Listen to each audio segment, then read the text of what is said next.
Welcome back to the another class of biology YouTube channel. তোমরা জানো যে তোমাদের নিউক্লিক অ্যাসিড বায়োমলিকিউলসের নিউক্লিক অ্যাসিড পার্ট আমি পড়িয়েছিলাম এবং সেটা আমি অলরেডি আগের ক্লাসে কমপ্লিট করে দিয়েছি। তো আজকে আমরা একদম একটা নতুন চ্যাপ্টার শুরু করব ক্লাস 11 এর, অনলি ফর ক্লাস 11। এবং শুধু ক্লাস 11 না, এটা ক্লাস 9 এর স্টুডেন্টদের ক্ষেত্রেও অনেকটা হেল্পফুল এবং পার্শিয়ালি কিছুটা ক্লাস 10 এর স্টুডেন্টদের জন্য হেল্পফুল।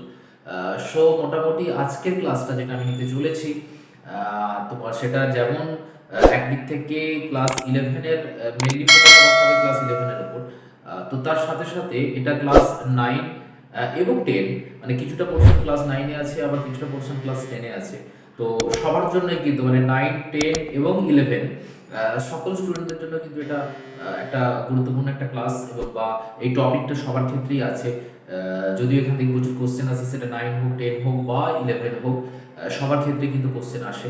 তো এই ক্লাসটা মন দিয়ে দেখতে থাকো, তো আশা করছি তোমাদের হেল্প হবে কিছুটা হলেও। তো আমি আজকে মেনলি যে চ্যাপ্টারটা শুরু করবো সেটা আমি আগেই বলেছি, ক্লাস 11 বেস আমি শুরু করব। তো সেইখান থেকে তোমার যে বিষয়গুলো আছে সেই বিষয়গুলো আমি এই চ্যাপ্টারটা এবং তোমাদের ক্লাস 11-এর যে চ্যাপ্টার সেটা হচ্ছে চ্যাপ্টার নাম্বার 10। এবং তোমরা চ্যাপ্টারটা দেখতেই পাচ্ছ, আমি আর বেশি ইন্ট্রোডাকশনে যাব না, কারণ টপিকটা খুব একটা টাফ না, খুবই একটা ইজি টপিক, যেটা তোমরা অনেকেরই ধারণা আছে। ক্লাস 9 বা 10 স্টুডেন্ট তো বটেই, তার সঙ্গে 11-এরও অনেক ধারণা আছে। আমি জাস্ট এখান থেকে বেসিক কনসেপ্টগুলো তোমাদেরকে দেবো, আর কিচ্ছু আমি বেশি ডিটেলসে যাব না, কারণ বেশি ডিটেলস নেইও। এবং আমরা যদি ক্লাস 11-এর ছাত্রদের ক্ষেত্রে দেখতে থাকি, তাহলে এই চ্যাপ্টার থেকে সাধারণত 2-3 70 মার্কসের মধ্যে, 70 মার্কসের মধ্যে 2 নাম্বার বা 3 নাম্বার বা কোনো কোনো ইয়ারে এর থেকেও কম এরকম কোশ্চেন আছে। সো এখান থেকে মেইনলি আমরা 1 মার্কস বা 2 মার্কসের, ম্যাক্সিমাম 2 মার্কসের কোশ্চেন পেতে পারি। সো আমরা এই চ্যাপ্টারটাকে আজকের ক্লাসের মধ্যেই কমপ্লিট করব, এবং কয়েকটা 4টে কি 5টা টপিক আমাদের খালি আছে, সেই 4টে কি 5টা টপিক আমরা পড়িয়ে দেবো, দেন আমরা ক্লাসটাকে আজকের মধ্যে শেষ করবো। সো আজকেই ফার্স্ট এবং আজকেই লাস্ট ক্লাস এই টপিকটার উপর বা এই চ্যাপ্টারটার উপর। সো বাকি যেটুকু বলার আমি বলে যাবো মেন মেন জায়গাগুলো, আর বাকি যেগুলো থাকবে বা যেগুলো মাইনর পোর্শন যেগুলো আছে সেগুলো তোমরা জাস্ট একবার বই থেকে দেখে নাও। আমার মনে হয় খুব একটা কোনো প্রবলেম হবে না, তোমাদের বুঝতে অসুবিধা হবে না, এবং তোমরা খুব সহজেই বিষয়টাকে আয়ত্ত করতে পারবে। তো চলো আমরা ক্লাসটাকে শুরু করি। আর হ্যাঁ, যারা এখনো চ্যানেলটিকে সাবস্ক্রাইব করবে তারা অবভিয়াসলি সাবস্ক্রাইব করে দাও, আর যারা অলরেডি সাবস্ক্রাইব করে নিয়েছো তাদের জন্য আন্তরিকভাবে শুভেচ্ছা জানাই। আর যারা ক্লাসটিকে ভালো লাগছে তারা অবভিয়াসলি লাইক করো, কমেন্ট করো এবং শেয়ার করো। তো চলো আমরা ক্লাসের মধ্যে ঢুকি আমাদের আজকের টপিকটা নিয়ে আলোচনা করতে। Let's go. তো প্রথমেই আমরা চলে আসি আমাদের যে পোর্শনটা, আমাদের চ্যাপ্টারটা হচ্ছে প্ল্যান্টস অ্যান্ড মিনারেল নিউট্রিশন, উদ্ভিদ এবং খনিজ পুষ্টি। দেখো, উদ্ভিদ সম্পর্কে আমি এর আগে একটা চ্যাপ্টার তোমাদের পড়িয়েছিলাম, এই চ্যাপ্টারে ঠিক আগের চ্যাপ্টার নাম্বার 9, প্ল্যান্ট ট্রান্সপোর্ট। তো সেখানে উদ্ভিদ সম্পর্কে ট্রান্সপোর্ট কিভাবে হয়, কি দ্বারা হয়, কিভাবে মিনারেলস আয়ন অ্যাবসর্ব হয়, ইত্যাদি ইত্যাদি বিষয়গুলোকে আমি আলোচনা করে গেছি। কিভাবে active absorption, passive absorption, active transport, passive transport, সেই বিষয়গুলো আমি বলে গেছি। তো সেই জায়গাটা আমি আর যাচ্ছি না, যেহেতু আমি অলরেডি আগে এটাকে কভার করে রেখেছি বা তোমরা সেই ক্লাসগুলো ফলো করেছো। তো সেখান থেকে এই জায়গাটা তোমরা জানো। এবার আমি যে জায়গাটা আসবো সেটা হচ্ছে প্ল্যান্ট নিউট্রিশন।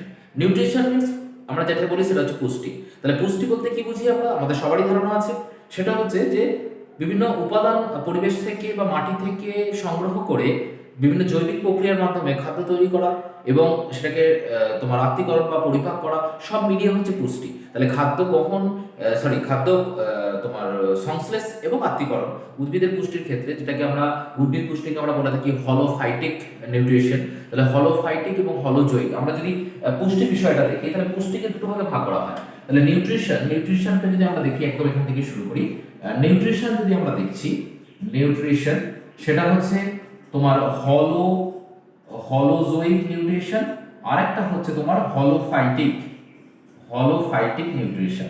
তাহলে হলোজোইক অনলি কি প্ল্যান্ট, হলোজোইক লিখেছি।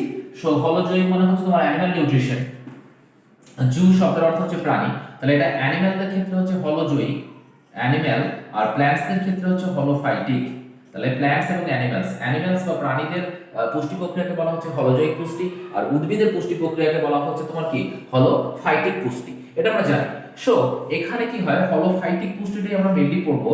এখানে হচ্ছে দুটো জিনিস আছে, একটা হচ্ছে সংশ্লেষ বা সিনথেসিস, মানে এখানে ফটোসিনথেসিস হতে পারে বা অন্য কোনো পদ্ধতি কেমোসিনথেসিস বা যদি এ হয় তোমার 2 নম্বর হচ্ছে কি আত্তীকরণ বা অ্যাসিমিলেশন। অ্যাসিমিলেশন তাহলে সংশ্লেষ এবং আত্তীকরণ, তাহলে এটা হচ্ছে তোমার সংশ্লেষ সিনথেসিস বা সংশ্লেষ আর আত্তীকরণ। তাহলে এই দুটো পদ্ধতির মাধ্যমে হলোফাইটিক বা উদ্ভিদের পুষ্টি প্রক্রিয়াটা সম্পন্ন হয়। তাহলে উদ্ভিদের পুষ্টি প্রক্রিয়ার সংজ্ঞা যদি আমরা বলতে যাই, তাহলে যে প্রক্রিয়ায় উদ্ভিদ মাটি থেকে বা পরিবেশ থেকে বিভিন্ন উপাদান সংগ্রহ করে খাদ্য তৈরি করে এবং সেখান থেকে তারা নিজেদের দেহের চাহিদা পূরণ করে, সেই প্রক্রিয়াটাকে পুরো হোল প্রসেসটাকে বলা হচ্ছে কি তোমার নিউট্রিশন বা পুষ্টি। এবার যদি আমি পুঁথিগত একটা সংজ্ঞা বলতে যাই, তাহলে পুঁথিগত সংজ্ঞা বলতে গেলে আমাকে বলতে হয় না যে পদ্ধতিতে কোনো জীব পরিবেশ থেকে বিভিন্ন উপাদান সংগ্রহ করে বিপাক ক্রিয়া পরিচালিত করে তোমার এবং দেহ গঠন করে। তাহলে অবভিয়াসলি আমাদের সিনথেসিস বা সংশ্লেষ বা অ্যাসিমিলেশন বা আত্তীকরণ যাই বলি না কেন, সবই একটা করে বিপাক ক্রিয়া, তাই তো? তাহলে মেটাবলিক অ্যাক্টিভিটি, তাহলে এই সমস্ত উপাদানগুলো নিল, তাদের বিপাক ক্রিয়াটা সম্পন্ন করলো, দেহ গঠন করলো, দেহের ক্ষয়পূরণ বৃদ্ধি বিকাশ এই সমস্ত ঘটনাগুলো করছে, সেই প্রক্রিয়াটাকে বলা হচ্ছে the some of the total process. তাহলে সেটাকে বলা হচ্ছে কি না তোমার হলোফাইটিক পুষ্টি বা উদ্ভিদের পুষ্টি প্রক্রিয়া। তাহলে উদ্ভিদের পুষ্টি প্রক্রিয়াটা আমরা যেটা দেখলাম সেটা এখানে চলে আসবে। পুষ্টির মধ্যে আমরা যেটা মেনলি পড়বো সেটা হচ্ছে মিনারেলস। তো এখানে দেখো দেয়াই রয়েছে মিনারেল নিউট্রিশন বা খনিজ পুষ্টিটাকে বোঝানো হচ্ছে। তাহলে কি কি খনিজ নেয়, কিভাবে নেয়, সেই জিনিসগুলো আমরা দেখবো। এবং এই যে উদ্ভিদ যে খনিজ নিচ্ছে, এই খনিজগুলো নিচ্ছে, এগুলো প্রথম কে দেখেছিলেন না বিজ্ঞানী, এই যে বিজ্ঞানী তিনি হচ্ছেন van Helmont. Van Helmont, van Helmont, Helmont 1648 most probably 1648। Van Helmont তিনি লক্ষ্য করেছিলেন যে একটা চারা গাছ তিনি পুঁতেছিলেন, একটা চারা গাছ তিনি পুঁতেছিলেন। পোঁতার পর সেই গাছের মধ্যে একটা টব নিয়ে এবং এখানে একটা চারা গাছ তিনি দিয়েছিলেন। এই চারা গাছটা আফটার 5 ইয়ার্স, আফটার মানে একটা ওয়েট, আফটার 5 ইয়ার্স তিনি লক্ষ্য করলেন একটা ওয়েট তিনি দেখেছিলেন, সামওয়ান এরকম একটা ওয়েটে তিনি পেয়েছিলেন।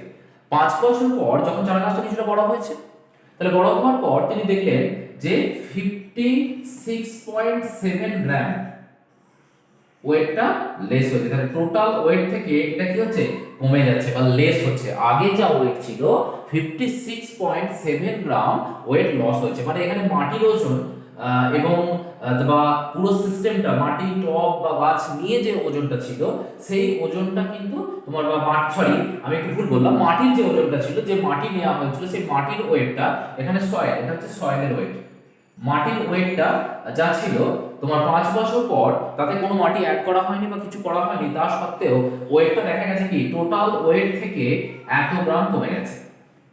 সো এত গ্রাম কমে যাওয়ার কারণ কি, তাহলে নিশ্চয়ই প্ল্যান্ট মাটির মধ্যে কি ছিল, ডিফারেন্ট কাইন্ডস অফ মিনারেলস, সেই মিনারেলস গুলো অ্যাবসর্ব করেছে, তবে প্ল্যান্ট আস্তে আস্তে বড় হয়েছে।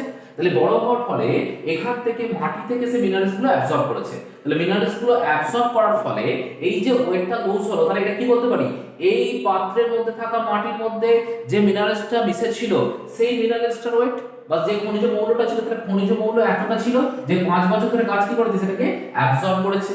তাহলে এখান থেকে বিজ্ঞানী হেলমন্ট বলেন যে প্ল্যান্টের ক্ষেত্রে মিনারেলস নেওয়ার একটা টেন্ডেন্সি আছে, কারণ আমরা জানি খুব ভালো করেই, অলরেডি আমরা পড়ে ফেলেছি মিনারেলস গুলো গুরুত্বপূর্ণ ভূমিকা একটা পালন করে। সো এখান থেকে এই তোমার কনক্লুশনে আসা গেল যে হ্যাঁ এরা নেয়।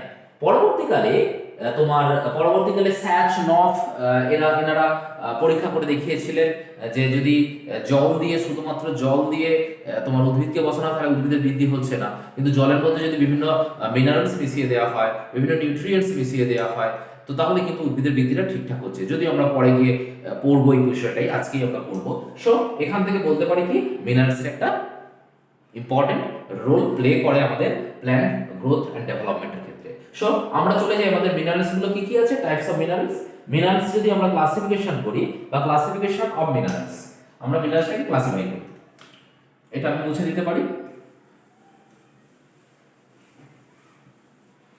আমি মুছে দিলাম পুরোটাই, কারণ এই পোরশনটা আমার প্রয়োজন নেই। এখানে আমরা চলে আসি ক্লাসিফিকেশন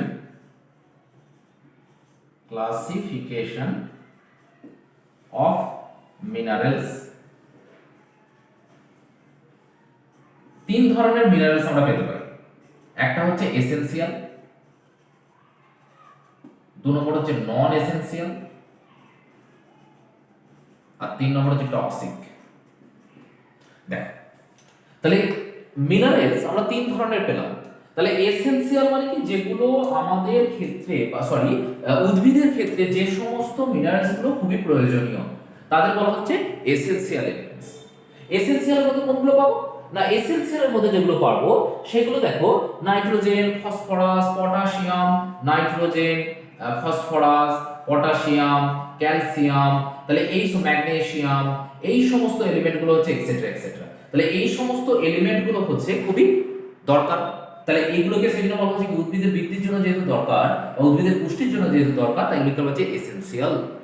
তারপরের টাইপটা কি আছে, তারপরের টাইপটা আছে দেখো নন এসেনশিয়াল। নন এসেনশিয়াল কোনগুলো না, যেগুলো উদ্ভিদের পুষ্টির জন্য খুব বেশি পরিমাণে প্রয়োজন হয় না, দ্যাট ইজ নন এসেনশিয়াল কোনগুলো বলতে পারি অ্যালুমিনিয়াম, ভ্যানাডিয়াম, তারপর হচ্ছে তোমার মলিবডেনাম, এই সমস্ত উপাদানগুলো খুব একটু বেশি পরিমাণে প্রয়োজন হয় না, এইগুলো হচ্ছে নন এসেনশিয়াল। আর টক্সিক, টক্সিক মানে যে সমস্ত মিনারেলস গুলো উদ্ভিদের ভালো থেকে খারাপটা বেশি করে, দ্যাট ইজ আ ক্ষতিকারক। তাহলে এইগুলো হচ্ছে হেভি মেটাল গুলো হয়, হেভি মেটাল।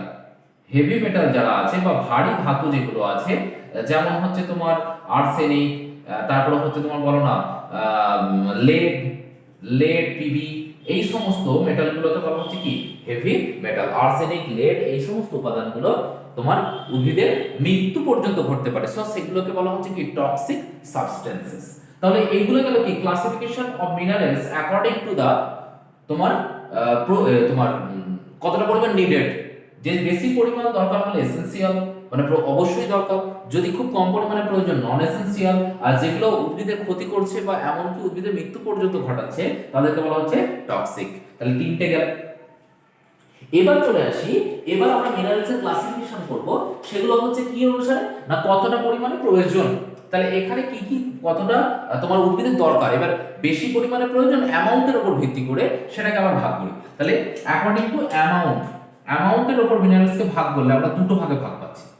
একটা হচ্ছে তোমার মেজর এলিমেন্ট বা মেজর নিউট্রিয়েন্ট, মেজর, আর একটা হচ্ছে মাইনর। তাহলে যেগুলো মেজর মানে কি, মেজর গুলোকে বলা হচ্ছে অতিমাত্রিক, অতিমাত্রিক, আর এটা হচ্ছে স্বল্পমাত্রিক, স্বল্পমাত্রিক। তাহলে বা ট্রেস এলিমেন্ট, এটা হচ্ছে ট্রেসার, মেজর বা অতিমাত্রিক বা ট্রেসার এলিমেন্ট, আর মাইনর বা স্বল্পমাত্রিক বা ট্রেস এলিমেন্ট। তাহলে এইগুলোর নাম দেখে তুমি বুঝতে পারছো মেজর মানে এগুলো খুব বেশি পরিমাণে প্রয়োজন, এবং কতটা প্রয়োজন 10 মিলিগ্রাম পার গ্রাম শুষ্ক ওজন বা ড্রাই ওয়েট, শুষ্ক ওজন। তাহলে দেখো এগুলো কত দরকার না 10 মিলিগ্রাম পার গ্রাম শুষ্ক ওজন, 1 থেকে 10 বলতে পারো তুমি, 1 থেকে 10 মিলিগ্রাম পার গ্রাম। তাহলে 1 গ্রাম শুষ্ক ওজনের জন্য কতটা পরিমাণে প্রয়োজন 1 থেকে 10 মিলিগ্রাম। আর এগুলো কতটা পরিমাণে প্রয়োজন না স্বল্পমাত্রিক যেগুলো লেস দেন 0.1 মিলিগ্রাম পার গ্রাম ড্রাই ওয়েট, ড্রাই ওয়েট। তাহলে প্রতি গ্রাম শুষ্ক ওজনের জন্য 0.1 মিলিগ্রামের থেকেও কম, তাহলে সেগুলো কি মাইনর, অবভিয়াসলি মাইনর। আর যেগুলো 1 থেকে 10 মিলিগ্রাম প্রতি গ্রাম শুষ্ক ওজনের জন্য, তাহলে সেগুলোকে বলা হচ্ছে মেজর এলিমেন্ট। তাহলে বুঝতেই পারছো, তাহলে যে সমস্ত উপাদানগুলো বেশি পরিমাণে প্রয়োজন সেগুলো মেজর, আর যেগুলো কম পরিমাণে প্রয়োজন সেগুলো হচ্ছে মাইনর। তাহলে এবার এটা একটা পার্থক্য গেল। দু নম্বর পার্থক্য যেটা বললাম বেশি পরিমাণে কম পরিমাণে প্রয়োজন, এবং এগুলো খুব অত্যাবশ্যকীয় উপাদান, এগুলো কিন্তু ততটা প্রয়োজন হয় না। এবং শুধু তাই নয়, মেজর মাইনরের আরো পার্থক্য তুমি বলতে পারো, মেজর উপাদান যেহেতু বেশি পরিমাণে প্রয়োজন সেই জন্য এই সমস্ত খনিজ মৌলগুলোর যদি স্বাভাবিক পরিমাণের থেকে একটু বেশি বা একটু কমও হয়ে যায় তাহলে উদ্ভিদের খুব একটা কোনো ক্ষতি হয় না। সেটা কি বললাম, স্বাভাবিকের থেকে সামান্য বেশি বা সামান্য কম খুব একটা প্রবলেম সৃষ্টি করে না উদ্ভিদের। কিন্তু মাইনর যদি উপাদানগুলো স্বাভাবিকের থেকে সামান্য বেশি বা খুব সামান্য পরিমাণ কম যদি হয়ে যায় তখন কিন্তু উদ্ভিদের মধ্যে বিষক্রিয়া সৃষ্টি করে বা উদ্ভিদের বিভিন্ন রোগ সৃষ্টি করে। সো মেজর এলিমেন্ট যেহেতু বেশি পরিমাণে প্রয়োজন তাহলে এদের সামান্য মানে সামান্য হেরফেরও কোনো একটা প্রভাব পড়ছে না, কিন্তু উল্টো দিকে মাইনর তো এমনি কম পরিমাণে প্রয়োজন।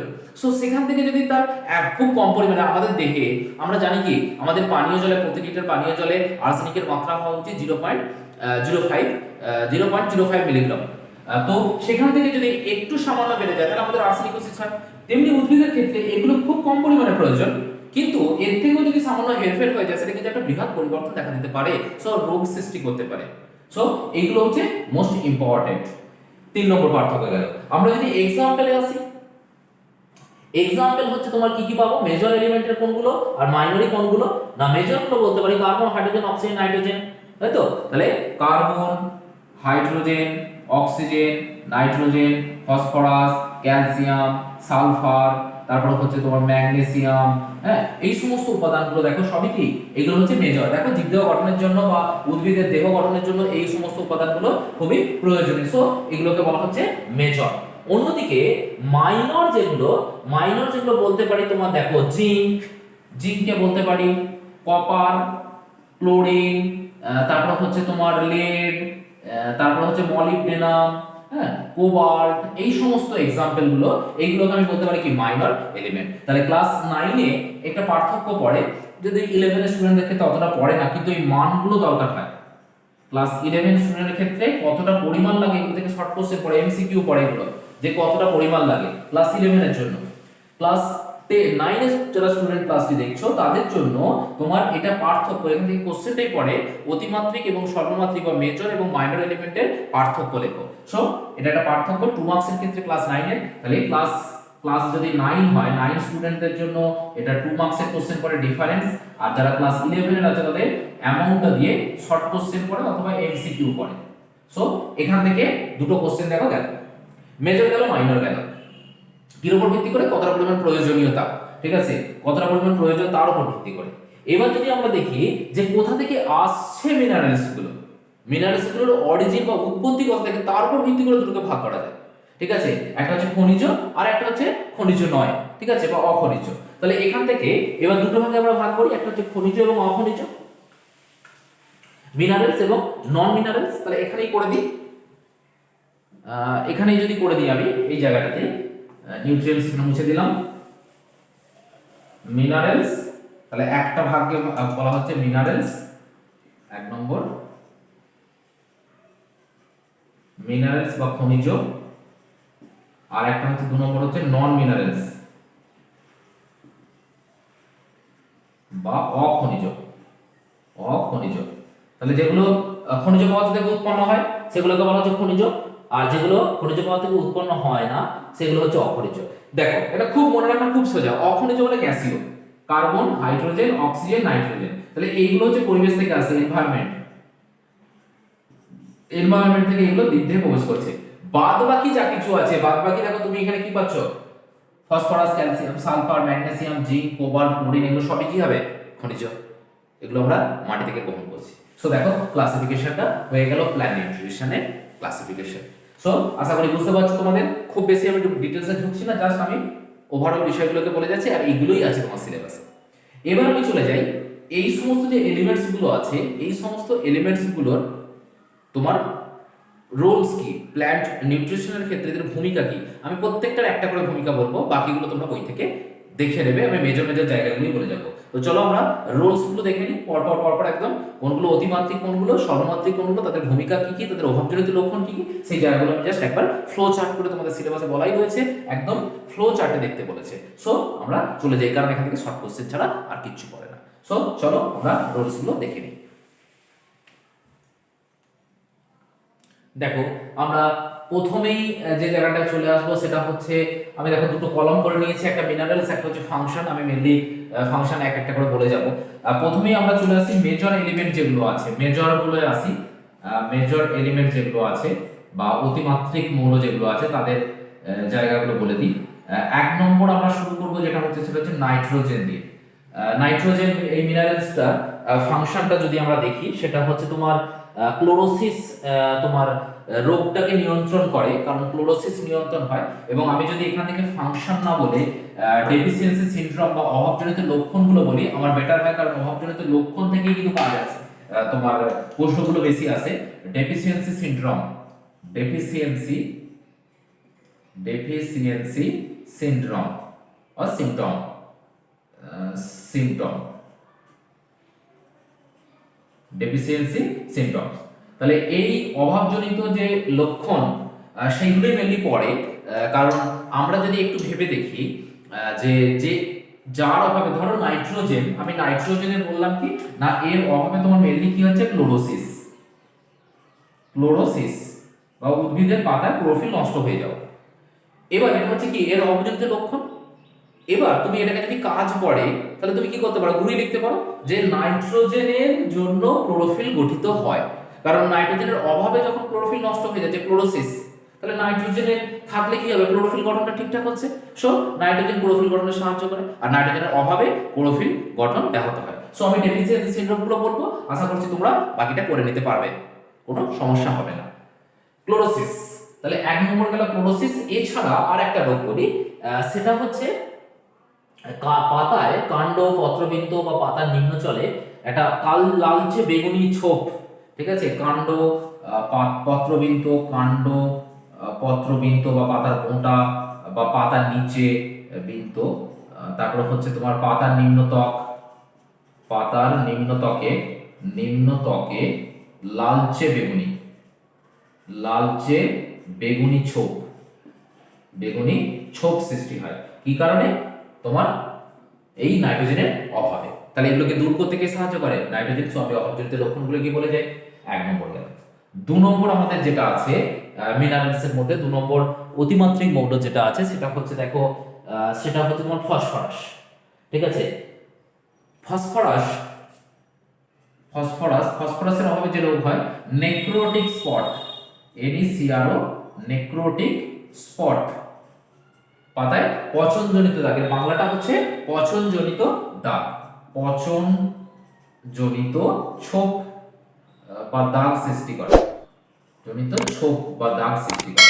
তাহলে এর অভাবে পাতায় কি হয় না, পাতায় তোমার পত্রবিন্দু, পাতায় পচনজনিত দাগ দেখতে পাওয়া যায়, উদ্ভিদের বৃদ্ধি ব্যাহত হয়, ঠিক আছে, পাতা নীলচে সবুজ বর্ণের হয়ে যায়, ইত্যাদি ইত্যাদি অনেক আছে। তিন নম্বর যেটা আছে সেটা হচ্ছে সালফার। সালফারের অভাবে তোমার কি হচ্ছে না, তিন নম্বর হচ্ছে সালফার। তাহলে সালফারের অভাবে যে রোগটা হয় সেটা হলো পাতার অগ্রভাগ এবং কিনারা ভেতরের দিকে গুটিয়ে যায়, ঠিক আছে, পাতার অগ্রভাগ, পাতার অগ্রভাগ ডগার দিক এবং কিনারা মানে পাশের দিকগুলো, মার্জিন যেগুলো আছে, কিনারা ভেতরের দিকে গুটিয়ে যায়, ভিতরের দিকে গুটিয়ে যাবে, গুটিয়ে যায়। তাহলে পাতাটা ভেতর দিকে ফোল্ড হতে শুরু করবে আর কি। সব এটা গেল তিন নম্বর। চার নম্বর অতিমাত্রিকের মধ্যে আছে হচ্ছে তোমার ক্যালসিয়াম, এবং ক্যালসিয়াম হচ্ছে যেটা কি করে না, এর কাজটা হচ্ছে মনে রাখবে, এটা শর্ট কোশ্চেন পড়ে, acts as a secondary Messenger, গৌণ বার্তাবাহক হিসেবে কাজ করে, অ্যাক্টস অ্যাজ এ সেকেন্ডারি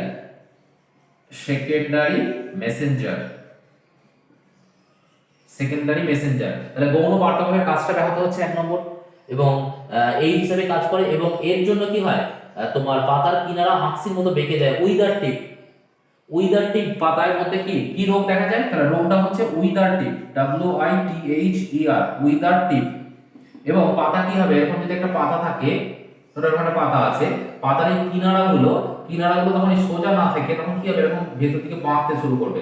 এই রোগটাকে বলা হচ্ছে কি আঁকসির মতো, মানে আমরা কোনো কিছুকে আংটার মতো, তাহলে একটা সোজা ছিল, এটা যদি ভেতর দিকে বাঁকতে শুরু করে, দ্যাট ইজ দা উইদার টিপ, তাহলে একটা আংসির মতো দেখো স্ট্রাকচার তৈরি হচ্ছে, এটা ক্যালসিয়ামের অভাবে হয়ে থাকে। শর্ট কোশ্চেনটা পড়ে এখান থেকে, উইদার টিপ রোগ সৃষ্টিকারী, নেক্রোটিক স্পট রোগ সৃষ্টিকারী খনিজ মৌলটির নাম, বা তোমার কোন খনিজ মৌলের অভাবে নেক্রোটিক স্পট সৃষ্টি হয়, কোন খনিজ মৌলের অভাবে উইদার টিপ রোগ সৃষ্টি হয়, কোশ্চেনগুলো কিন্তু এই জায়গা থেকে আসে।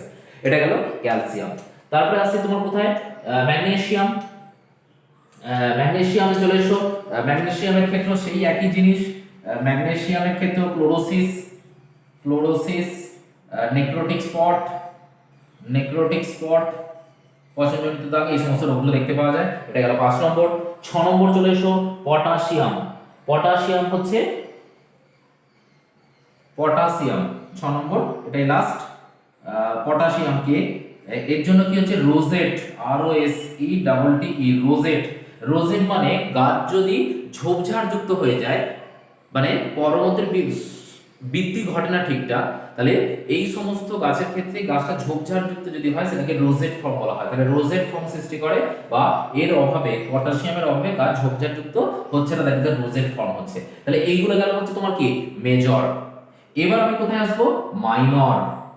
মাইনর কে কে আছে, তাহলে মাইনরের ক্ষেত্রে দেখে নাও মাইনর গুলো কি, এদের সামান্য পরিমাণে তারতম্য ঘটলেও খুব একটা প্রবলেম হয় না, এবং বা রোগ সৃষ্টি করে, দেখো সেটা দেখতেই পাচ্ছ, দু একটা রোগ ছাড়া খুব একটা বেশি হয় না, মেজর কিছু হয় না। কিন্তু যখনই আমি মাইনরে আসবো, তাহলে মাইনরের ক্ষেত্রে দেখবো এদের পরিমাণটা যদি স্বাভাবিকের থেকে কম বা বেশি হয়, তখন কিন্তু এর অভাবজনিত লক্ষণগুলো দেখাতে শুরু করছে। সো প্রথমেই যেটা দিয়ে শুরু করবো সেটা হচ্ছে লোহা। তাহলে লোহা 1 নম্বর হচ্ছে লোহা। তাহলে লোহা আমরা খুব ভালো জানি এটা হচ্ছে কি, ক্লোরোফিল সৃষ্টি করে। ক্লোরোফিল, ক্লোরোফিল সৃষ্টিতে একটা ভূমিকা পালন করে, যদিও ম্যাগনেসিয়াম থাকে, এবং ক্লোরোফিল সৃষ্টির সঙ্গে ক্লোরোসিস, আমি যদি অ্যাকচুয়ালি ক্লোরোফিল সৃষ্টি বলি, এবং এখানে ক্লোরোসিস রোগের জন্য দায়ী, কিন্তু এটা ক্লোরোসিস রোগের জন্য দায়ী, এবং হিমোগ্লোবিন তৈরি করে, যেটা লেগ হিমোগ্লোবিন, লেগুমিনেসি প্ল্যান্টে থাকে লেগ হিমোগ্লোবিন, হিমোগ্লোবিন সৃষ্টিতেও সাহায্য করে, এবং এর অভাবে হিমোগ্লোবিন উৎপাদনটা কি হচ্ছে, ব্যাহত হচ্ছে, এর সিম্পটম। 1 নম্বর গেল। 2 নম্বর, আর 2 নম্বর হচ্ছে তোমার কি আছে, ম্যাঙ্গানিজ। ম্যাঙ্গানিজ কি হয়, গ্রে স্পট, পাতায় গ্রে স্পট। 2 নম্বর হচ্ছে ম্যাঙ্গানিজ, Mn, গ্রে স্পট বা ধূসর দাগ, কোথায়, গ্রে স্পট অফ লিফ, পাতার মধ্যে ধূসর স্পট বা ধূসর দাগ সৃষ্টি হচ্ছে। 2 নম্বর। 3 নম্বর, 3 নম্বরে চলে এসে তোমার যেটি আছে সেটি হচ্ছে মলিবডেনাম। মলিবডেনাম কি হচ্ছে তোমার, 3 নম্বর হচ্ছে মলিবডেনাম। এটা একটা অতি স্বল্পমাত্রিক মৌল, কিন্তু এর প্রভাবটা দেখো খুব গুরুত্বপূর্ণ। সেটা হচ্ছে হুইপটেল অথবা তোমার ইয়েলো স্পট। হুইপটেল, হুইপটেল, হুইপটেল কোথায়, ফুলকপি বা কলিফ্লাওয়ার, ফুলকপি, ফুলকপিতে দেখতে পাওয়া যাচ্ছে। আর একটা হচ্ছে ইয়েলো স্পট, ইয়েলো স্পট কোথায়, লেবু, লেবুর ক্ষেত্রে ইয়েলো স্পট, পাতায় এই সমস্ত ছোপ দেখতে পাওয়া যায়, ফুলকপিতে হুইপটেল, এবং তোমার লেবুর ক্ষেত্রে হচ্ছে ইয়েলো স্পট। এটা গেল হচ্ছে তোমার মলিবডেনাম। এবার আমরা পরবর্তী চলে আসি। পরবর্তী আমাদের যেটা আছে সেটা হচ্ছে বোরন। বোরন হচ্ছে দেখো তোমার যে রোগগুলো সৃষ্টি করে, 4 নম্বর বোরন। বোরনের ক্ষেত্রে যেটা আসছে সেটা হচ্ছে দেখো প্রথমেই আমরা যেটা পাবো, অগ্রব্যাধি বা টপ সিকনেস, তামাকের ক্ষেত্রে টপ সিকনেস, টপ সিকনেস বা অগ্রব্যাধি বলা হচ্ছে, এটা কোথায়, তামাক, নিকোটিয়ানা ট্যাবাকাম, তামাকের ক্ষেত্রে। আর তোমার বিটের ক্ষেত্রে যেটা হয় সেটা হচ্ছে হার্ট রট, ঠিক আছে, হার্ট রট, হার্ট রট, রট, সেটা হচ্ছে বিট, বিটের ক্ষেত্রে এই রোগটা দেখতে পাওয়া যায়। ওকে, তাহলে বিটের ক্ষেত্রে হার্ট রট গেল। তারপরে আছে হচ্ছে তামা। তামার ক্ষেত্রে কি দেখতে পাওয়া যায় না, তামার ক্ষেত্রে আর একটাই বলবো, সেটা হচ্ছে তামা কপার।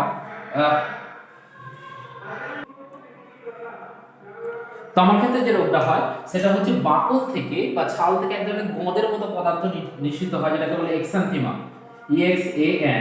EXANTHEMA, এক্সান্থিমা, বাকল থেকে গোঁদ জাতীয় পদার্থ তৈরি হয়। আর লাস্ট আরেকটা বলে দিই, 6 নম্বর, সেটা হচ্ছে তোমার জিঙ্ক। জিঙ্কের ক্ষেত্রে কি হয়, উদ্ভিদ খর্ব আকৃতি হয়, যেটাকে রোজেট ফর্ম বলা হচ্ছে, রোজেট, রোজেট ফর্ম। তাহলে দেখো মোটামুটি এখান থেকে আমি মেজর গুলো বলেছি এবং মাইনর গুলো বলেছি। এগুলো তোমার যেগুলো বললাম সেগুলো হচ্ছে অভাবজনিত লক্ষণ বা ডেফিসিয়েন্সি সিম্পটম, সেগুলোর ক্ষেত্রে উল্টে দিলেই কিন্তু কাজগুলো হয়ে যাবে। সো এখান থেকে আশা করব কোশ্চেনগুলো আসছে, বা বিগত কয়েক বছর ধরে যেটা দেখা গেছে এইখান থেকে মোটামুটি এই কোশ্চেনগুলো আসে। তো মোটামুটি এটা তোমরা দেখবে, এবং আমি বলছি না যে এইখান থেকেই সব কোশ্চেন আসবে। তো তোমরা এই কোশ্চেনগুলো যখন করবে বইটাও কিন্তু পাশে রেখো। তো আমি তো জাস্ট মেন মেন জায়গাগুলো বলে গেছি, যদিও তোমাদের সিলেবাসে বলা হচ্ছে অ্যাজ এ ফ্লো চার্টের মধ্যেই করতে টোটাল, তবুও তোমরা বই থেকে দুটো একটা করে পার্থক্য দেখে রাখবে, কারণ দেখা গেল যে এর থেকে হয়তো এলো না বা অন্য কোনো কোশ্চেন আছে, তখন কিন্তু আমার ওপর মানে তখন সমস্যা তৈরি হবে, যে স্যার তো বলেছিলেন যে এগুলো থেকে সব আসবে, বাকিগুলো তো ওইসব বই থেকে এলো না। তো বইটাকে অবশ্যই বই আগে প্রেফারেন্স বই, এবং আমি জাস্ট বিষয়গুলোকে একটু বলে গেলাম, বাকিগুলো কিন্তু বই থেকে দেখো। তো এটা গেল হচ্ছে তোমাদের ডেফিসিয়েন্সি সিনড্রোম মিনারেলসগুলোর ক্ষেত্রে। তো এই পোর্শনটা কমপ্লিট হয়ে গেল। এবার আমরা যে পোর্শনটায় যাব, আমাদের পরবর্তী টপিকে আমরা যাব। তো চলো আমাদের পরবর্তী টপিক কি আছে প্ল্যান নিউট্রিশনের, সেটা আমরা দেখে নিই। এবার দেখো আমরা যে টপিকটা আসবো সেটা হচ্ছে মিনারেল টক্সিসিটি। মিনারেল টক্সিসিটি, এখান থেকে দুটো জিনিস বলবো, মিনারেল টক্সিসিটি। ছোট্ট একটা কারণ ডেফিনেশনটা করে নিলে এখান থেকে হয়ে যাবে। যদিও তোমাদের এইচএস সিলেবাস এটাকে বাদ দিয়ে দেওয়া হয়েছে, নতুন তোমাদের কোভিড এর জন্য যে সিলেবাস তোমাদের তোমার এক্সক্লুডেড হয়েছে সেখান থেকে কিন্তু এই পোর্শনটা যদিও বাদ আছে। আমি জাস্ট বিষয়টাকে একটু বলে দিই, সেটা হচ্ছে মিনারেল টক্সিসিটি কি। তাহলে দেখেই বুঝতে পারছো মিনারেলস মানে বিভিন্ন খনিজ পদার্থ, আর টক্সিক মানে হচ্ছে ক্ষতিকারক। তাহলে যে সকল খনিজ পদার্থ তোমার উদ্ভিদ দেহের ক্ষতি করে বা যে সমস্ত পদার্থগুলো তাদের কি টক্সিক মিনারেলস বলা হচ্ছে, এবং তাদের মাত্রাটা যদি বেড়ে যায় বা স্বাভাবিকের থেকে কমে যায়, যদিও অতিমাত্রিক বা মেজর এলিমেন্টের ক্ষেত্রে সেগুলো খুব একটা প্রভাব দেখায় না। মেজর যারা নিউট্রিয়েন্ট আছে তারা কিন্তু এখানে তোমার নিউট্রাল থেকে যায়, তাদের পরিমাণটা স্বাভাবিকের থেকে কম বা বেশি হলে, একটু আগেই বলছিলাম কম বা বেশি হলে সেটা কিন্তু কোনো প্রভাব ফেলে না। কিন্তু যখনই মাইনর এলিমেন্ট হচ্ছে, তাহলে মাইনর এলিমেন্টের হলেই কি হবে, এরাই মেনলি তোমার মিনারেল টক্সিসিটির জন্য রেসপন্সিবল। কারণ মেজর এলিমেন্ট গুলো খুব একটা হেরফের হলেও পরিমাণের কোনো এক প্রবলেম হয় না, কিন্তু যখনই এটা মাইনর এলিমেন্ট হচ্ছে এদের সামান্যতম পরিবর্তনের কারণে এদের কিন্তু পুরো কম্পোজিশনটা বা পুরো ফাংশনটা অনেক সময় কি হয়েছে, ডিসফাংশন হয়ে যাচ্ছে, তো কাজের গন্ডগোল হচ্ছে। এবং মোটামুটি যে সকল পদার্থ এগুলোকে কম্পাউন্ড টক্সিক পদার্থ বলে, এবং এই টক্সিক পদার্থগুলি তোমার যদি তোমার উদ্ভিদের ওয়েটটাকে 10% বা তার কম হয়, তাহলে উদ্ভিদের ওজন যখন এই কোনো খনিজ মৌলের প্রভাবে 10% বা তার থেকে ওজনটা হ্রাস পেয়েছে, মানে ধরো উদ্ভিদের একটা ওজন মনে করো 10 কেজি, সাপোজ মনে করলাম, তাহলে একটা 10% মানে কি, অবভিয়াসলি 1 কেজি। তাহলে উদ্ভিদের ওজন 10 কেজি ওজনের মধ্যে যদি 1 কেজি কমে যায়, বা 100 কেজি ওজনের মধ্যে যদি 10 কেজি কমে যায়, বা উদ্ভিদের ওজনটা 8 তার থেকেও কমে গেল, ঠিক আছে, তোমার 12 কেজি 15 কেজি কমে যাচ্ছে, তাহলে তার থেকে যদি কম হয়, তখন সেটাকে কি বলবো, যে সেই মিনারেলসটা টক্সিক বা ক্ষতিকারক। তাহলে যে সকল পদার্থ উদ্ভিদের ক্ষতি করে তাদের বলা হচ্ছে টক্সিক মিনারেলস, এবং যে সকল মিনারেলস গুলোর তোমার একটা নির্দিষ্ট ঘনত্ব আছে, যে ঘনত্বটা অতিক্রম করলে তারা কি করে, টক্সিক হয়, তখন সেটাকে বলা হচ্ছে টক্সিক কনসেন্ট্রেশন। তাহলে টক্সিক কনসেন্ট্রেশন তাহলে এই ঘনত্ব অতিক্রম করলে স্বাভাবিকের থেকে তখন কি হবে, তারা উদ্ভিদের ক্ষেত্রে ক্ষতিকারক হবে, এবং উদ্ভিদের ওজনটা 10% বা তার কম হ্রাস ঘটাবে। তো সেখান থেকে গেল, সরি 10% বা তার কম, এটা ভুল বলেছি, 10% বা তার বেশি ওজনটাকে হ্রাস করাবে। মানে 100 কেজি যদি প্ল্যান্ট হয়, সেটা তোমার 90 কেজি হতে পারে প্ল্যান্টের ওজন, বা 85 কেজি হলো, বা তোমার মনে করো 70 কেজি হলো, তাহলে 10% বা তার বেশি হ্রাস ঘটাচ্ছে, সরি আমারই বলার ভুল, সরি ফর মিস্টেক, তার ওজনটাকে কমিয়ে দিচ্ছে, দ্যাট ইজ দ্য তোমার মিনারেল টক্সিসিটি। এটা গেল একটা টপিক। আর একটা টপিকে যেটা আসবো সেটা হচ্ছে হাইড্রোপনিক্স, ঠিক আছে, হাইড্রোপনিক্স পরের টপিক আমার হাইড্রোপনিক্স। হাইড্রো শব্দের অর্থ হচ্ছে ওয়াটার বা জল, আর পনাস শব্দ থেকে এসেছে কি তোমার প্রোডাকশন, পনাস শব্দ থেকে এসেছে প্রোডাকশন। তাহলে হাইড্রো প্রোডাকশন বা জল প্রোডাকশন। আমরা জানি উদ্ভিদ কোথায় জন্মায়, উদ্ভিদ তোমার মেইনলি জন্মাচ্ছে কোথায় না, মাটিতে। তাহলে উদ্ভিদের ল্যান্ডিং প্ল্যাটফর্ম বা উদ্ভিদের তোমার বেস আমি বলতে পারি মাটি ছাড়া উদ্ভিদ জন্মাতে পারে না।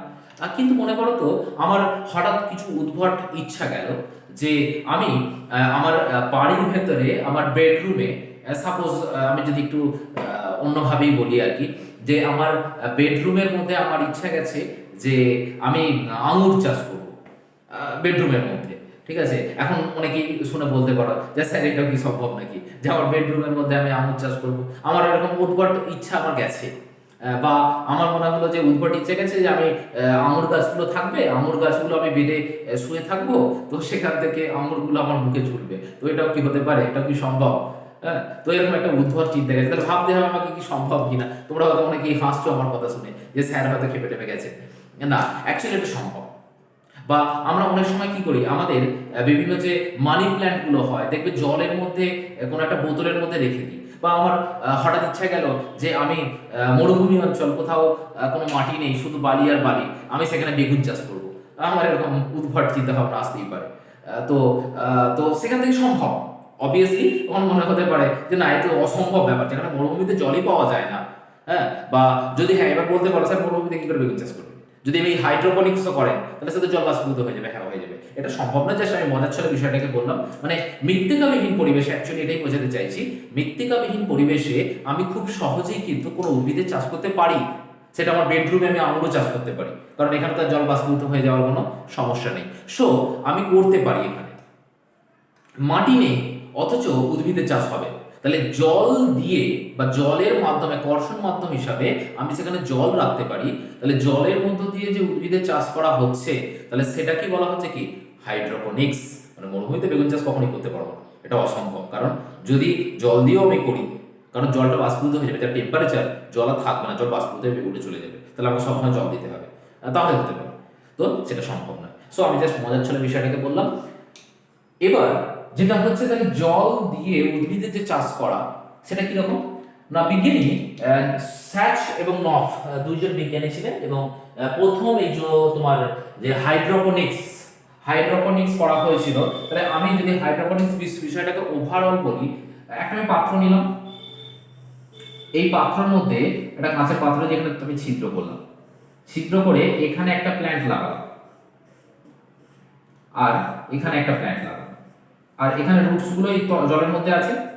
এখানে আমি একটা নল দিয়ে আমি কি করছি, জল দিচ্ছি, আর একটা নল দিয়ে জল বেরিয়ে যাওয়ার একটা ব্যবস্থা আমি রেখেছি, যে এই জলটাকে যখন ড্রেন করতে হবে তখন এটা বেরিয়ে যাবে, কারণ এটা দিয়ে এন্ট্রি করছে মানে এটা দিয়ে এক্সিট হবে। তাহলে এখানে জল আছে, এবং জলগুলো জলের জলের মধ্যে উদ্ভিদের মূলটা ডুবে আছে।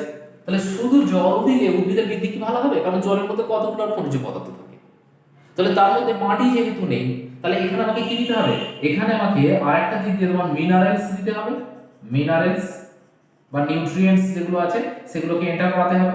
তাহলে জলের সঙ্গে যদি আমি নিউট্রিয়েন্টস দিয়ে দিই বা কিছু মিনারেলস দিয়ে দিই, তাহলে কিন্তু উদ্ভিদের গ্রোথটা হবে। তাহলে মৃত্তিকাবিহীন পরিবেশে বা জলের সাহায্য নিয়ে আমি তোমার বেডরুমে আঙুর চাষ করতে পারি। তো এই প্রসেস করে আমি তো খুব সহজেই করতে পারি, লাইটের ব্যবস্থা করলাম, নিউট্রিয়েন্টের ব্যবস্থা করলাম, সবকিছু সম্ভব। তাহলে আমার ঘুমিয়ে আমার মুখে আঙুর এসে পড়তেও পারে, তো সেটা একটা সম্ভাবনা কিন্তু আছে। সো সেই প্রসেসটা হচ্ছে কি হাইড্রোপনিক্স। তাহলে সেই হাইড্রোপনিক্স জলের সাহায্যে বা ঘর্ষণ মাধ্যম হিসেবে জল ব্যবহার করে, তার মধ্যে নিউট্রিয়েন্ট ব্যবহার করে উদ্ভিদের চাষ করাকে বলা হচ্ছে হাইড্রোপনিক্স, বা বাংলায় এটাকে বলা হয় সেটা হচ্ছে যে ওই জল কালচার বা দ্রবণ কালচার এরকম কিছু একটা বলে, হাইড্রোপনিক্স বা জল কালচার বা দ্রবণ কালচার এরকম একটা বলা হয়, কারণ এটা একটা সলিউশনই। এবং এই প্রসেসটা, এই প্রসিডিওরটা প্রথম দেখেছিলেন হচ্ছে বা প্রথম করেছিলেন হচ্ছে উডওয়ার্ড WWD উডওয়ার্ড, সম্ভবত 1699 তোমার, হ্যাঁ সম্ভবত 1699 মেন্থা প্ল্যান্ট 1699 মেন্থা নামক মেন্থা প্ল্যান্টসের ক্ষেত্রে, এবং করে দেখেছিলেন যে সেটা সম্ভব হচ্ছে। তাহলে জন উডওয়ার্ড তোমার 1699 খ্রিস্টাব্দে মেন্থা প্ল্যান্টের মধ্যে এই হাইড্রোপনিক্স প্রসেসটা দেখিয়ে সাকসেসফুল হয়েছিলেন। পরবর্তীকালে তোমার স্যাচ নফ এনারা বিভিন্ন সলিউশন তৈরি করেছিলেন, তারপরে হাইড্রোপনিক্স প্রসেসটাকে তোমার পরপর আরো ডেভেলপড কিভাবে করা যায় সেগুলো দেখেছিলেন। সো এইটা হচ্ছে হাইড্রোপনিক্স। এবং বিজ্ঞানী স্যাচ এবং নফ, এখানে বলেই দিই, স্যাচ স্যাচ এবং নফ নফ, এই দুজন বিজ্ঞানী দেখেছিলেন যে এই জলের মধ্যে, বিশুদ্ধ জলের মধ্যে যদি প্ল্যান্ট দেওয়া হয় তার গ্রোথটা ভালো হচ্ছে না। বিশুদ্ধ জলের মধ্যে যদি 9টা এলিমেন্টস আছে অর নিউট্রিয়েন্টস আছে, নটা এলিমেন্টস অর নিউট্রিয়েন্টস, তার মধ্যে 3টে হচ্ছে কি মেজর আর 6টা আছে মাইনর। এই মাইনর এবং মেজর, এই যদি 9টা এলিমেন্টস ঠিকঠাক দেয়া হয় তাহলে উদ্ভিদের গ্রোথটা কিন্তু খুব ভালো হচ্ছে, এবং উদ্ভিদের বৃদ্ধির জন্য এই সমস্ত 9টা উপাদানই যথেষ্ট, সাফিসিয়েন্ট। এবার যদি আমি স্যাচের স্যাচ সলিউশন যেটা তৈরি করেছিলেন, স্যাচের সলিউশনটা বলি, কারণ সেটাই হচ্ছে কি তোমার আইডিয়াল সলিউশন। সো স্যাচ সলিউশনটা দেখে নাও কি কি ছিল, SSCHS স্যাচ সলিউশন, যার 9টা এলিমেন্টের মধ্যে মেজর গুলো আগে বলি। মেজর কি কি ছিল না, মেজর যে এলিমেন্ট গুলো ছিল সেগুলো হচ্ছে দেখো, সেটা হচ্ছে তোমার potassium nitrate KNO3, potassium nitrate, তাছাড়া হচ্ছে তোমার যেটা থাকবে সেটা হচ্ছে ক্যালসিয়াম নাইট্রেট,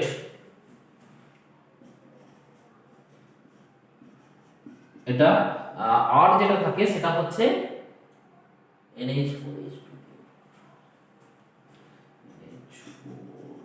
H2PO4 এই তিনটে। তাহলে দেখো তিনটে হচ্ছে মেজর। এবার মাইনর কোনগুলো? না মাইনর থাকবে ছটা সরি, মাইনর থাকবে ছটার মধ্যে কে কে আছে? না প্রথমে দেখে নিই পটাশিয়াম ক্লোরাইড KCl H3PO3, আর থাকবে হচ্ছে তোমার সেটা হচ্ছে magnesium sulphate, zinc sulphate, copper sulphate. Magnesium sulphate, zinc sulphate, copper sulphate, কটা হলো? 1 2 3 4 পাঁচটা হচ্ছে, এখনো একটা, সেটা হচ্ছে H2MOO4।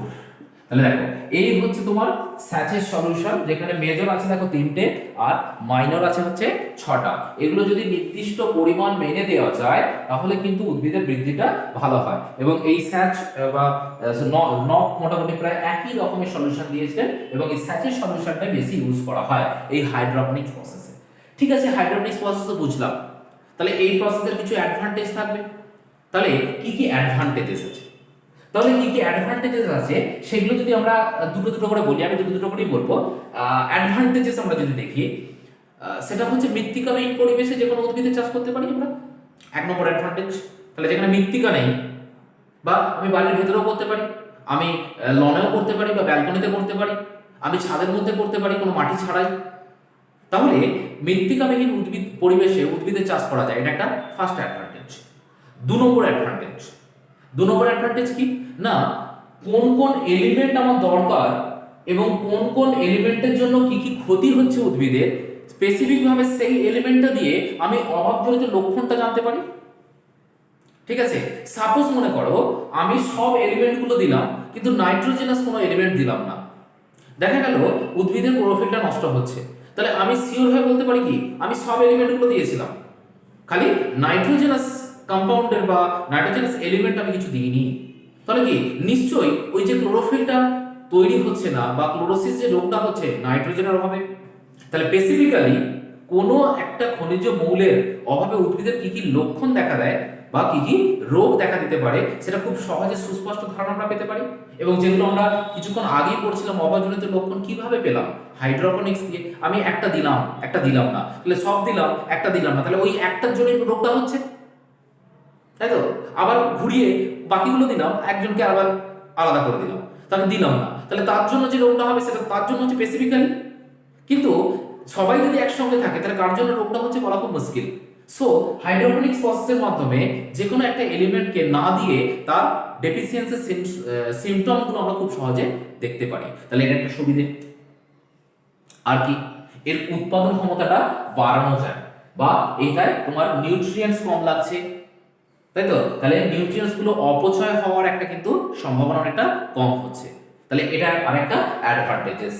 এবং এইগুলো হচ্ছে তোমার কোনো দূষণ হয় না, ঠিক আছে। কারণ যেহেতু এখানে সারজনিত যে রাসায়নিক সার বা কীটনাশক আছে কি বা সয়েল পলিউশন বা তোমার ওয়াটার পলিউশন, এয়ার পলিউশন, এগুলো হওয়ার কোনো সম্ভাবনা থাকছে না। আর একটা অ্যাডভান্টেজেস। আর কি, মাটি থেকে অনেক সময় কোনো ইনফেকশন হতে পারে প্ল্যান্টের মধ্যে, সেটা ব্যাকটেরিয়াল হতে পারে, ফাঙ্গাল হতে পারে, তাহলে সেইগুলো হওয়ার সম্ভাবনা থাকছে না। এগুলো গেল তোমার কি অ্যাডভান্টেজেস। পরীক্ষায় পড়ে তোমার দুটো সুবিধা লেখো, তাহলে অ্যাডভান্টেজেস বা সুবিধা হাইড্রোপনিক্সের। আবার অ্যাডভান্টেজ যার থাকবে তার ডিসঅ্যাডভান্টেজও থাকবে অবভিয়াসলি, কারণ যার পজিটিভ গুণ আছে তার নেগেটিভ গুণও থাকবে, সেটাই স্বাভাবিক। সো ডিসঅ্যাডভান্টেজ কি কি আছে না, ডিসঅ্যাডভান্টেজ আছে সেটা হচ্ছে 1 নম্বর, এটা হচ্ছে কস্ট। কারণ তুমি ভাবো একটা মাটি নেই, সেখানে তোমাকে একটা প্ল্যাটফর্ম তৈরি করতে হচ্ছে, সেই প্ল্যাটফর্মের উপর তুমি কি করছো, উদ্ভিদের চাষ করছো। তাহলে এই যে প্ল্যাটফর্ম তৈরি করাটা তার একটা বেস তৈরি করাটা কিন্তু খুব একটা কম খরচে হয় না। তাহলে এটা একটা হিউজ খরচ লাগে, 1 নম্বর ডিসঅ্যাডভান্টেজ। তাহলে এটা কস্টলি বা ব্যয় সাপেক্ষ। 2 নম্বর ডিসঅ্যাডভান্টেজ। 2 নম্বর ডিসঅ্যাডভান্টেজ কি হবে না, 2 নম্বর ডিসঅ্যাডভান্টেজ এটা কি একটা মানে কেয়ারফুলি হ্যান্ডেল করতে হয়। কোন এলিমেন্টটা বেশি লাগবে, কোন এলিমেন্টটা কম লাগবে, কোনটা দিতে হবে, কোনটা কখন দিতে হবে না, কখন সলিউশনটাকে বের করতে হবে, তাহলে সেইগুলোকে কিন্তু কড়া দৃষ্টি রাখতে হয়। সো এখানে একটা লেবোরিয়াস প্রসেস এবং অনেক লোকের দরকার হয়, অনেক শ্রমিকের দরকার হয়। সো এখান থেকে আরেকটা ডিসঅ্যাডভান্টেজ। 3 নম্বর ডিসঅ্যাডভান্টেজ হচ্ছে, সেটা হচ্ছে উদ্ভিদের মূলগুলো সবসময় জলের মধ্যে ডুবে থাকে, ফলে পচন হওয়ার একটা জলজনিত পচন বা কোনো একটা জিনিসকে তুমি জলে ডুবিয়ে রাখলে সেটা কি হয়, পচে গিয়ে একটা বিশ্রী দুর্গন্ধের অবস্থার সৃষ্টি হয়।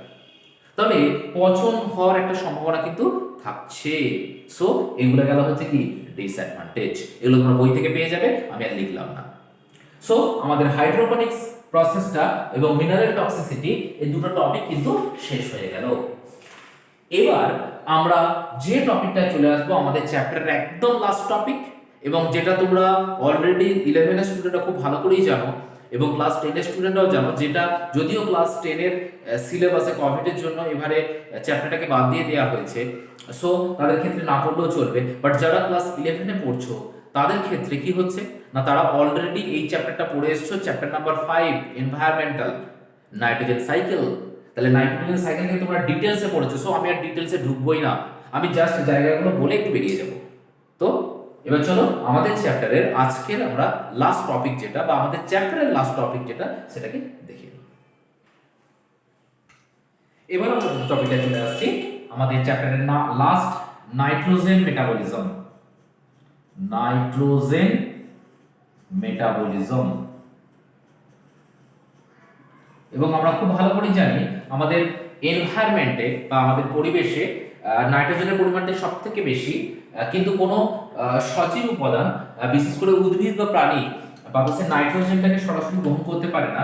প্রায় আমাদের নিয়ার অ্যাবাউট 78%, তোমার নিয়ার অ্যাবাউট বলেছি আমি, 78% প্রায় অক্সিজেন কিন্তু আমরা পাচ্ছি। তাহলে এই অক্সিজেন যে সরি নাইট্রোজেন আমরা পাচ্ছি, এই নাইট্রোজেন গুলো কি হচ্ছে না, এই নাইট্রোজেন গুলো কোনো উদ্ভিদ বা প্রাণী সরাসরি গ্রহণ করতে পারে না। সেটা কি হয়, প্রথমে এনভায়রনমেন্ট থেকে কোনো ব্যাকটেরিয়ার দ্বারা বা কোনো অণুজীবের দ্বারা মাটিতে মেশে, সেখান থেকে উদ্ভিদ নাইট্রেট বা নাইট্রাইট লবণে কনভার্ট হচ্ছে, দেন উদ্ভিদ সেখান থেকে অ্যাবজর্ব হচ্ছে এবং উদ্ভিদ জাতীয় খাদ্যকে গ্রহণের মাধ্যমে প্রাণীদের প্রবেশ করছে। তাহলে পরিবেশের কোনো উপাদান যদি জীবদেহে প্রবেশ করে, তাহলে পরিবেশ থেকে জীবদেহ এবং জীবদেহ থেকে পরিবেশ এইভাবে আবর্তিত হচ্ছে। তো উদ্ভিদ বা প্রাণীটি মারা যাওয়ার পর সেই উপাদানটা আবার সেই মাটিতে গিয়ে মিশছে। তাহলে এইগুলোকে বলা হয় জৈব ভূ রাসায়নিক চক্র বা বায়োজিও কেমিক্যাল সাইকেল। তাহলে বায়োজিও কেমিক্যাল সাইকেল, বায়োজিও কেমিক্যাল সাইকেল বা জৈব ভূ রাসায়নিক চক্র। সেটা কি হয়, পরিবেশ থেকে এনভায়রনমেন্ট থেকে পরিবেশ থেকে জীবদেহ, তাই তো, পরিবেশ থেকে জীবদেহ হলো বডি, জীবদেহ, আবার জীবদেহ থেকে আবার পরিবেশে। তাহলে এই যে আবর্তন, সেটা বিভিন্ন উপাদান হতে পারে, সেটা O2 হতে পারে, CO2 হতে পারে, নাইট্রোজেন হতে পারে, তারপর হচ্ছে ফসফরাস হতে পারে, সালফার হতে পারে। তাহলে এগুলো সবই কি হয়, পরিবেশ থেকে জীবদেহ এবং জীবদেহ থেকে পরিবেশ এইভাবে রোটেট হচ্ছে। সো এইগুলোকে বলা হচ্ছে জৈব ভূ রাসায়নিক চক্র বা বায়োজিও কেমিক্যাল সাইকেল। অক্সিজেন যদি হয় তখন অক্সিজেন সাইকেল, কার্বন হলে কার্বন সাইকেল, নাইট্রোজেন হলে নাইট্রোজেন সাইকেল। তাহলে আজকে আমাদের পড়ার বিষয় হচ্ছে নাইট্রোজেন সাইকেল।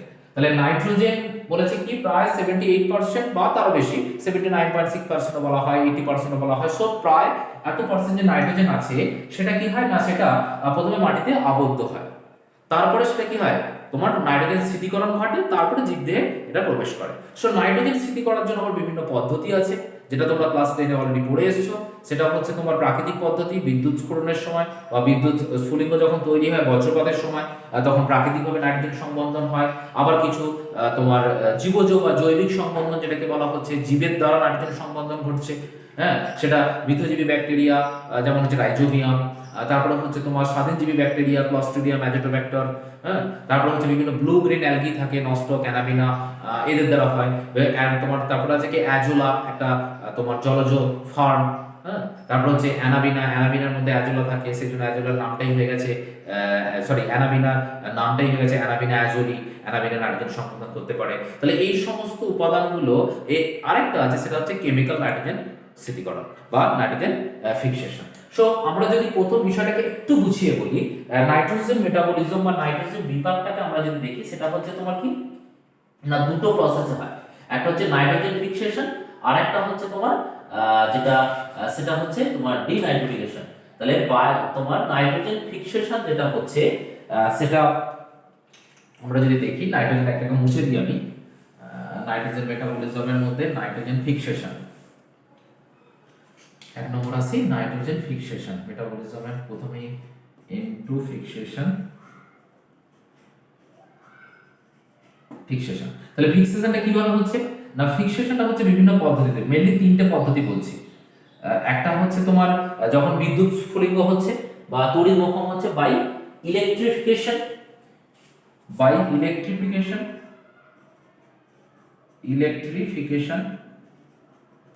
এবং এই ইলেকট্রিফিকেশনের সময় কি হয় না, ইলেকট্রিফিকেশনের সময় বাতাসে উপস্থিত নাইট্রোজেন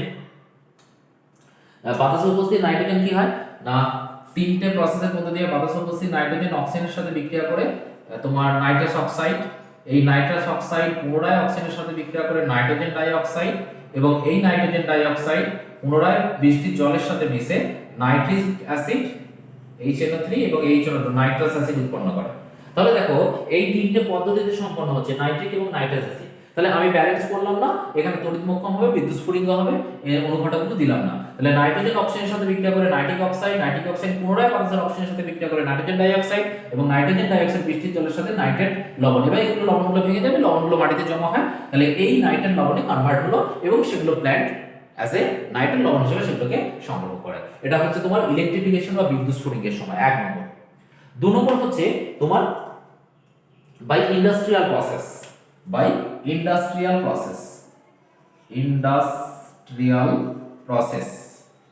মানে তোমার কিসের মাধ্যমে না, বিভিন্ন শিল্পের মাধ্যমে। তাহলে শিল্পের মাধ্যমে আমরা কি ফার্টিলাইজার বলতে পারি, তাই তো, কেমিক্যাল ফার্টিলাইজার। তাহলে এক্সাম্পল হচ্ছে কেমিক্যাল ফার্টিলাইজার। এর এক্সাম্পল আমি যদি একদম বলি, কেমিক্যাল ফার্টিলাইজার, রাসায়নিক সার, সেটা ইউরিয়া, অ্যামোনিয়াম সালফেট, তাহলে বিভিন্ন ধরনের সারগুলো থেকে হতে পারে। 2 নম্বর। 3 নম্বর কি হচ্ছে বাই আমাদের যেটা পাবো আমরা, সেটা হচ্ছে তোমার বায়োলজিক্যাল নাইট্রোজেন ফিক্সেশন, জীবের দ্বারা বায়োলজিক্যাল নাইট্রোজেন ফিক্সেশন, মানে জীবের দ্বারা সম্পন্ন হচ্ছে। কিসের মাধ্যমে, সেটা হচ্ছে তোমার কি বললাম, সেখানে মিথজীবী ব্যাকটেরিয়া হতে পারে বা সিম্বায়োটিক অ্যাসোসিয়েশন রাইজোবিয়াম। তাহলে মিথজীবী যদি হয় সেটা হবে রাইজোবিয়াম, মিথজীবী ব্যাকটেরিয়া। যদি স্বাধীনজীবী ব্যাকটেরিয়া হয়, অ্যাজোটোব্যাক্টার, স্বাধীনজীবী ব্যাকটেরিয়া, ক্লস্ট্রিডিয়াম, হ্যাঁ। তারপর হচ্ছে তোমার ব্লু গ্রিন আলগে বিজিএ হলে অ্যানাবিনা, নস্টক। যদি ফার্ম হয় সেটা হচ্ছে অ্যাজোলা, এবং এই অ্যাজোলার মধ্যে কি থাকে অ্যানাবিনা, সেই জন্য অ্যানাবিনা অ্যাজোলি। তাহলে সেই জন্য অ্যানাবিনা স্পিসিসটার নাম কি, এই স্পিসিসটার নাম মনে রাখবে, সেই জন্য স্পিসিসটার নাম হয়ে গেছে অ্যানাবিনা অ্যাজোলি, অ্যানাবিনা অ্যাজোলি। তাহলে এখানে অ্যানাবিনা অ্যাজোলি হতে পারে। তাহলে এইগুলো হচ্ছে কি বায়োলজিক্যাল নাইট্রোজেন ফিক্সেশন। এবং এখান থেকে আরেকটু জিনিস বলে দিই, কারণ এগুলো সব তোমরা পড়েছো, এগুলো শর্ট কোশ্চেন হিসেবে পড়ে। বায়োলজিক্যাল নাইট্রোজেন ফিক্সেশন যখন হচ্ছে তখন তিনটে স্টেপে হয়। তিনটে স্টেপে কি না, তিনটে স্টেপে হচ্ছে অ্যামোনিফিকেশন, বায়োলজিক্যাল নাইট্রোজেন ফিক্সেশনের ভাগ বলছি, অ্যামোনিফিকেশন। 2 নম্বর হচ্ছে তোমার কি, 2 নম্বর হচ্ছে নাইট্রিফিকেশন,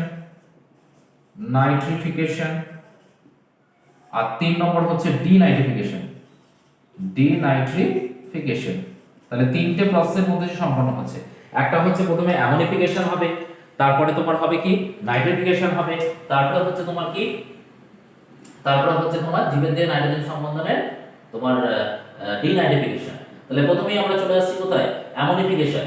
তাহলে অ্যামোনিফিকেশনে কি হয় না, অ্যামোনিফিকেশনের ক্ষেত্রে তোমার বিভিন্ন অ্যামোনিফাইং ব্যাকটেরিয়া তোমার মাটিতে উপস্থিত বিভিন্ন নাইট্রেট লবণ হাইড্রোজেনের সাথে যুক্ত হয় অ্যামোনিয়া। তাহলে বিভিন্ন জীবদেহ মারা গেল, তাহলে সেখান থেকে যে নাইট্রেট গুলো আছে, তাহলে বিভিন্ন যে বা নাইট্রোজেন ঘটিত যে যৌগ আছে, তাহলে নাইট্রোজেনাস সাবস্টেন্স তাহলে এক কথায় বলতে পারি কি নাইট্রোজেনাস সাবস্টেন্স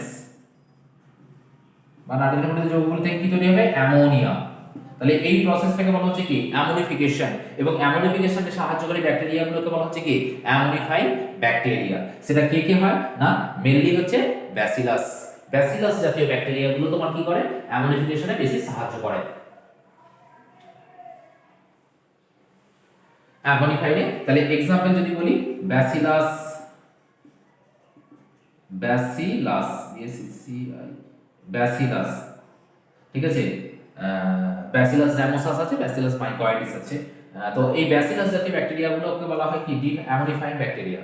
এরপরে এই অ্যামোনিয়াটা কিসে কনভার্ট হচ্ছে, এই অ্যামোনিয়াটা প্রথমে হচ্ছে নাইট্রেট, তো ঠিক আছে, তারপরে হচ্ছে নাইট্রাইট। তাহলে অ্যামোনিয়াটা তারপরে কনভার্ট হচ্ছে কিসে, অ্যামোনিয়াটা প্রথমে তারপরে কোনো নাইট্রেট, নাইট্রেট তারপর হচ্ছে নাইট্রাইট। তাহলে নাইট্রেট এবং নাইট্রাইট থেকে প্রথমে অ্যামোনিয়া গেল নাইট্রাইট, এবং এইগুলোকে বলা হচ্ছে কি তোমার এই যে প্রসেসটা অ্যামোনিয়াটা নাইট্রাইটে কনভার্ট হওয়াকে এটাকে বলা হচ্ছে নাইট্রিফিকেশন। এবং এই ব্যাকটেরিয়াগুলো হচ্ছে নাইট্রিফাইং ব্যাকটেরিয়া। কে কে থাকে, নাইট্রোব্যাক্টার, নাইট্রোব্যাক্টার, নাইট্রোসোমোনাস, নাইট্রোসোমোনাস, এই ব্যাকটেরিয়াগুলো হচ্ছে নাইট্রিফাইং ব্যাকটেরিয়া। তাহলে এই নাইট্রেটটা দেন আবার কিসে কনভার্ট হচ্ছে, জীবদেহ মারা যাওয়ার পর এই নাইট্রেট আবার চলে আসছে কোথায়, নাইট্রেট আবার কনভার্ট হচ্ছে নাইট্রোজেনে। তাহলে এটাকে কি ডিনাইট্রিফিকেশন, তাহলে নাইট্রোজেনটা আবার বেরিয়ে যাচ্ছে, এবং এই ব্যাকটেরিয়া যারা এই প্রসেসটা হেল্প করছে ডিনাইট্রিফিকেশন, তাদের নাইট্রিফাইং ব্যাকটেরিয়া বলা হচ্ছে। যেমন হচ্ছে সিউডোমোনাস, সিউডোমোনাস, থায়োব্যাসিলাস, থায়োব্যাসিলাস। তাহলে এরা হচ্ছে ডিনাইট্রিফাইং ব্যাকটেরিয়া। তাহলে তিনটে প্রসিডিউর, তাহলে পরিবেশ থেকে জীবদেহ এবং জীবদেহ থেকে পরিবেশ, এই যে আবর্তন, তাহলে অ্যামোনিফিকেশন হবে, নাইট্রিফিকেশন হবে, ডিনাইট্রিফিকেশন হবে, তিনটে প্রসেসের মধ্য দিয়ে জীবদেহ থেকে আবার পরিবেশে ফিরে যাচ্ছে। তাহলে এই হচ্ছে তোমার নাইট্রিফাইং ব্যাকটেরিয়া।